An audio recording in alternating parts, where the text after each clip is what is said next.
Sudarlun Usuludin, warga Kuala Baru Sungai, Kecamatan Kuala Baru, Aceh Singkil, Selasa malam selamat dari maut. Sebelumnya, pria 69 tahun ini nyaris merenggang nyawa setelah terlibat duel dengan seekor buaya.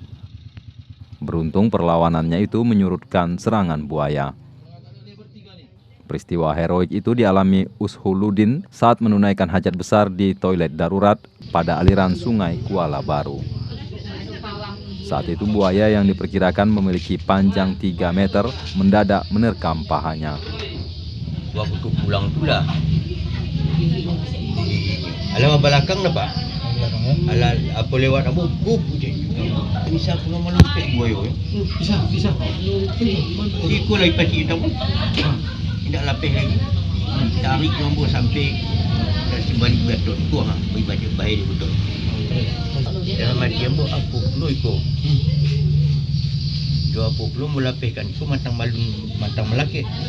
Gigi ni. Ambo resek lah muncul.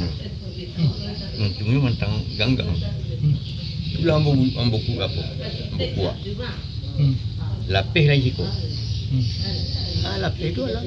Ambo tulak apa ni? Kamu pakai pisau atau apa? Tidak ada pisau-pisau. Tangan saja. Meski berhasil lolos dari maut, gigitan buaya mengakibatkan paha kanan Usuludin mengalami luka robek.